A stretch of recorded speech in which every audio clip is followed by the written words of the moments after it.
Cresceu no bairro de Vila Laura, em Salvador, é ator, mora entre o Rio e a capital baiana. Esse é Fabrício Boliveira, o convidado de hoje do Guia Negro Entrevista.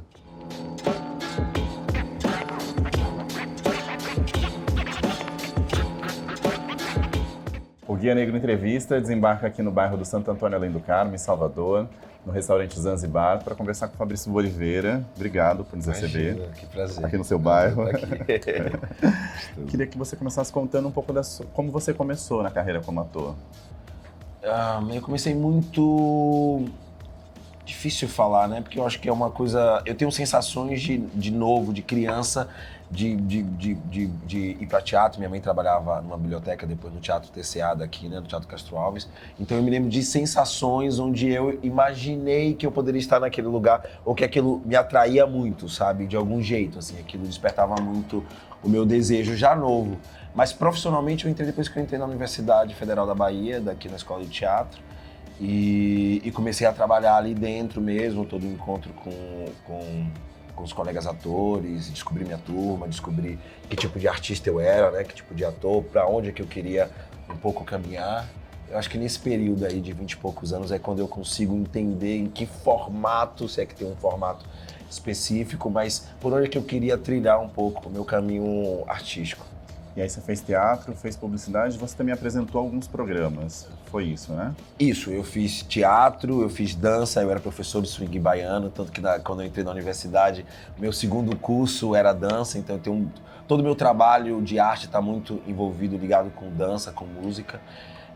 Apresentador, dirijo minhas performances, dirijo meus vídeos. Acho que assim, é difícil pensar na arte hoje segmentada, sabe? Acho que a gente é um turbilhão de ideias, um turbilhão de desejo, e os caminhos por onde isso vai percorrer, eles são transitórios, né? Eles são modificados, né? É um homem de Exu e de Ogum falando isso, né? Sobre caminhos e sobre transitoriedade dentro dos caminhos. Você tem vontade de voltar a apresentar um programa um dia? Tenho super. Eu tenho um projeto de um programa muito, muito interessante, que é um programa de madruga, sobre música. Que é até um formato novo, assim, eu tô falando pouco, até porque a gente tá nesse problema agora, né, que um rouba a ideia do outro. Então eu tô apresentando para pessoas específicas, assim. Apresentei pra Globo agora há pouco, não tive ainda uma resposta sobre, mas é um programa de madrugada, assim, muito legal, e depois a gente vai conversar quando cortar as câmeras, porque eu acho que tem tudo a ver. Esse jogo também de entrevistas e de música e de ao vivo, assim, eu adoro trocar ideia, parar no canto, descobrir coisas, investigar, linkar pessoas também, adoro isso. No cinema você fez Tropa de Elite 2, Faroeste Caboclo, Simonal, tem alguns desses filmes que te marcou mais? Cada um tem uma historinha, é difícil pensar em um como o mais marcante, assim, mas eu posso falar de algum do que é que pode ter marcado mais, assim. Fazer o Simonal pra mim foi muito forte. Falar do Simonal agora, né? Que foi acho que o meu penúltimo filme como protagonista, né? Acho que tem uma coisa que é muito forte, assim, e eu fui descobrindo no decorrer da minha carreira, que quando você assume um protagonista que parece que tá só ligado à coisa da vaidade, né, de você ser um protagonista, não, acho que tem uma coisa da responsabilidade, sabe? E que eu me conectei muito com isso, assim. É uma responsabilidade de afetos, você tem que gerir esses afetos dentro do filme. Você tá ali todos os dias com uma equipe enorme, com o diretor, fazendo essa ligação entre as equipes, por exemplo. Então você tem essa responsabilidade afetiva, essa responsabilidade do tom que o filme tem, é você que mais aparece nas câmeras também. Então, eu acho que o Simonal foi um filme... Já o Faroeste, que foi o meu primeiro, mas o Simonal também foi um lugar onde eu já estava mais preparado por conta do Faroeste, né, que eu já tinha vivido essa história, e eu fui um gestor de crises desse filme, assim, sabe? Além de ator, eu acho que foi um filme que marcou pela maturidade que eu entendi que eu já tinha para assumir alguns tipos de papel, assumir alguns lugares dentro de um set, sabe? Eu sei que você se dedicou bastante a esse filme, você pesquisou sobre a vida do Simonal. O que você aprendeu com ele? Pra gente aí, podendo falar aqui para essa câmera do Guia Negro, né, que a gente tem esse público aí direto, eu acho que o que eu entendi bastante com a história do Simonal, que ficou para mim, é que a gente não pode mais caminhar sozinho, sabe? Dentro dessa vitória, né, dessas pequenas vitórias que a gente tem dia a dia, juntos, de comunidade, olhando o outro, olhando quem tá trabalhando, sentindo orgulho, participando do seu programa, querendo trocar com você e alimentar para o futuro, é entender que a gente não pode mais estar sozinho, sabe? A gente tem que estar junto. junto. Então eu quero que a gente venha junto, sabe? Então esse foi meu grande aprendizado com o Simonal. Quero que os meus amigos, quero que toda essa comunidade que eu tô vendo que tá crescendo, eu quero que a gente esteja juntos, ocupando lugares horizontais, sabe? E quando você fala de representatividade, você também está na televisão. Como que você vê essa representatividade das pessoas negras hoje nas novelas, nas séries? Ainda é muito pouco, né? É uma batalha que a gente vem travando durante anos com o Zósimo, com o Zezé Mota, com o Milton Gonçalves, com o Antônio Pitanga, com vários outros atores que eu posso citar aqui,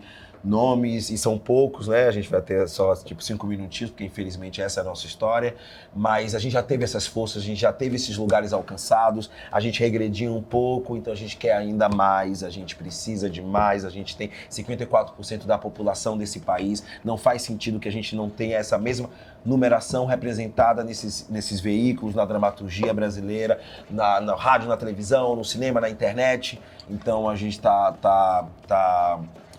a gente está em busca de igualdade, né? E não só que a gente quer uma representatividade numérica, mas a gente quer uma representatividade em como isso é representado. Você, assim como o Rafael Zulu, assim como o Icaro Silva, são atores muito talentosos e muito bonitos, mas não são lidos como galãs pelas emissoras de TV e por isso acabam tendo menos visibilidade do que atores brancos, por exemplo. Claro. Você percebe isso? Eu percebo isso e isso eu coloco em 2 lugares. Evidente que eu já não espero que ninguém me coloque nesse lugar, sabe? Eu já estou nesse lugar. Então, a minha negociação para trabalho, a minha negociação para uma série de coisas já é a partir daqui. Então eu não espero que ele venha e acho que quando a gente muda essa chave, todo o entorno muda, sabe? Porque é uma posição nossa. E a outra coisa é sobre o consumo. Isso é uma coisa que eu tenho pensado muito. Não adianta só eu ter essa luta, eu me colocar nesse lugar, se o nosso consumo preto não está escolhendo ou optando consumir só a gente. Deixar de consumir outros possíveis galãs para consumir Zulu, para consumir Fabrício Santiago, para consumir esses outros artistas negros que ocupam esses lugares de desejo, esses outros lugares de venda também, esses outros lugares de admiração, disso tudo. Então que as pessoas consumam mesmo, que optem. Eu opto, velho, pra caramba, sacou? No que eu assisto, no que eu vejo no Instagram, eu desligo, eu mudo, deixo de seguir, sabe? Então eu acho que a gente tem que exercer esse nosso direito de escolha, sabe? E principalmente dentro da nossa história negra aqui dentro desse país. A gente sabe o quanto foi imposto pra gente uma série de coisas, de modelos de pensamento. Então hoje é a hora que a gente pode escolher. Então, gente, façam o seu direito, exerçam o seu direito de escolha, escolham quem você quer que represente você na televisão, nos seus meios de dramaturgia, né, onde você absorve informação, quem você está lendo, que tipo de literatura é essa que você está lendo, sabe? Falando de escolhas, no começo da sua carreira você fez o personagem do Saci no Sítio do Pica-Pau Amarelo. Sim. Hoje Monteiro Lobato é muito lido como racista. Você faria a escolha de fazer esse personagem novamente, atualmente, por exemplo? Eu poderia fazer se ele fosse todo modificado de acordo com um olhar antirracista, anti-eugenista do Monteiro Lobato. Faria ele diferente, porque de algum jeito tem uma coisa aí que é evidente que a gente sabe todo o pensamento que estava por trás desse cara e o que ficou de resquício pra gente. Mas o Saci é mítico pra gente agora, né? De algum jeito ele tem uma representação forte. A gente não precisa abandonar ele inteiro, só dar uma modificada, sabe? Trazer ele deixar o Saci já no pensamento diaspórico, sabe? Já decolonizado, sabe? Então a gente entender que outro espaço é esse que o Saci representa. Acho que é um trabalho que a gente vai ter que fazer, né? A gente entendendo da onde que veio, né? Esses nossos mitos impostos, né? De algum jeito colocar ele em lugares hoje que seja de respeito à nossa cultura, às coisas que a gente pensa também hoje. Hoje você acabou se tornando um ator referência exatamente por ser protagonista de filmes, estar na televisão. Que dicas que você tem para dar para os atores que estão começando a carreira? Principalmente para os atores negros e atrizes negras. Gente, estudo. Assim, claro, a batalha é enorme, mas a gente tem que saber que a gente tem que ter realmente um diferencial. Ninguém vai aceitar a gente só porque a gente é lindo ou porque a gente tem um rosto bonito e que pode se encaixar ali, como a gente começou esse tipo de conversa. Então, além de ser linda, você tem que ser a melhor. A gente já sabe tudo isso que é trazido pra gente, que traz até muito sofrimento, né? A gente fica até aprisionado nesse lugar. Mas eu te digo que aí no mercado é muito difícil pra gente. Então, de verdade, estudo. sabe? A gente tem que saber realmente o que a gente quer fazer, a gente tem que saber as fontes que a gente quer estudar, quem a gente quer estudar, qual é o nosso diferencial hoje, sacou? Que moeda que a gente tem para poder apresentar na hora de um teste com outro ator. O que é que eu trago, né? E acho que isso tem muito a ver, estudo, claro, sobre toda a história negra e também sobre a história das artes negras, sobre a história das artes europeias, tudo isso. Fazer esse mix aí, entender para onde você quer partir, mas principalmente autoconhecimento, sabe? Que é isso que vai fazer com que a gente dê esse turn, sabe? Dentro de todo o mercado que pode estar aprisionado ou fechado pra gente. Você tem o sonho de interpretar algum personagem específico?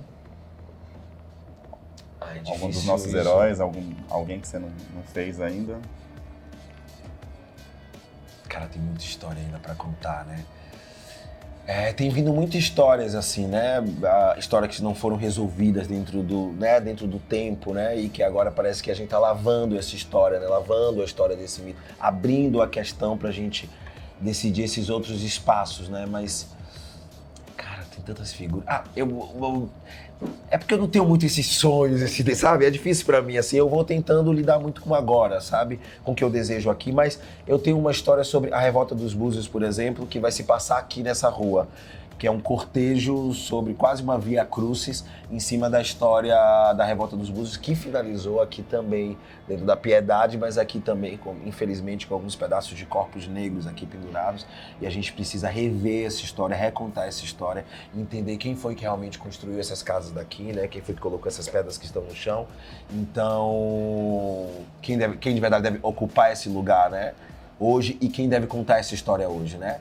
Então a gente vai contar essa história, por exemplo, da Revolta dos Búzios. Esse é um desejo que eu já tinha e que a gente vai conseguir fazer essa história ainda esse ano aqui. E pra mim, a Revolta dos Búzios e a Revolta dos Malês são duas histórias muito mal contadas na escola, na história, e que a gente precisa realmente saber mais sobre, né? Cara, imagina, são histórias fortíssimas, assim. Só um pouco da Revolta dos Búzios, todos é muito sério isso, todos os envolvidos foram presos, negros e brancos, gente que representava a corte, negros libertos, alfaiates, só que os únicos que foram esquartejados foram os negros. Isso é muito sério, sabe, de pensar. Quando chegou mesmo na questão vida ou morte, todos os brancos foram liberados, sacou? Agora os negros é que morreram. Então é uma história que a gente precisa realmente pensar nesse contexto. Por quê? Por que os negros foram? E a gente sabendo que os brancos traíram muito os negros dentro dessa história, sabe? Que ouvia e contava pra corte, sabe? Do que era. Estava envolvido de algum jeito, mas fazia a trairagem e no final quem foi morto foram só os negros, né? Então tem muita história aí pra ser recontada, pra gente ver num viés agora de não mais ser contado pelo tal caçador e contar realmente pela força da natureza, né? Pelos leões, né? Fabrício, eu queria que você me indicasse um lugar de cultura e história negra aqui em Salvador que todo mundo deveria conhecer pelo menos uma vez na vida. O Museu Nacional de Cultura Afro-Brasileira, que fica aqui na Rua Chile, para mim é um grande museu, tem obras do Abdias, tem obras de artistas plásticos daqui brasileiros, tem fotografias aqui da ladeira da montanha, da Rua do Meireles aqui. Então, assim, é uma história baiana que vale super a gente visitar e no recorte negro. Então, acho que é super inusitado. E tem um outro museu que tem no Alto do Cabrito, que se chama Museu da Laje. O Acervo da Laje. Acervo da Laje, que eu acho que também é um outro lugar que quem vem aqui em Salvador não pode perder, porque é incrível, assim, todo o trabalho de azulejo, todo o trabalho de recuperação que ele faz, de descobertas, de achados, de coisas que ele vai em casa. Você conheceu o cara que é o curador? O Zé Eduardo fez o meu casamento. Jura? Juro. Esse cara é incrível, rei. Esse cara é incrível. Pirei com ele. Ele é incrível. Eu sou Zé muito Eduardo. fã desse lugar desde a primeira vez que eu vim e sou apaixonado. A gente fez tours esse ano para levar as pessoas para conhecer, porque Que realmente é um lugar que ótimo todo mundo tem que você conhecer. fez. Ele e a Vilma, meu Deus, o que é Beijo. Vilma? Prazer, Vilma. Zé Eduardo, um beijo pra vocês. Vilma dá aula dentro do museu ainda pra criança. É um negócio muito, muito grandioso. Eu saí de lá impactado com esse casal, com a força deles dentro do subúrbio, com a arte do subúrbio, que eles saíram recuperando e pegando uma série de coisas. E de mostrar a beleza e a riqueza de um lugar que é sempre visto como pobre, como feio. E Super, e de não, valorizar total. isso. O museu é maravilhoso, assim, achei um grande museu. Que maneiro. Fabrício, pra você, o que é ser um corpo negro no mundo? É ser um corpo que tem que buscar a sua independência, que tem que buscar o seu espaço de escolha, 2, é um corpo que, independente de onde ele esteja, em que lugar ele ocupa, ocupa e vai ser sempre um corpo político, que vai abrir discussão sobre isso. É quase como se eu dissesse para uma criança negra que nascesse, sabe? Se ligue no rolê, desde pequeno, sabe? Atenção, sabe? A sua presença não vai, sacou? Não vai passar desapercebida, sabe? Então, saiba e escolha onde você vai querer estar dentro desse jogo, sabe? Porque vão querer te manipular para algum lugar e você precisa entender e lembrar que você tem sempre escolha. Obrigado. Ah, querido, imagina. Obrigado.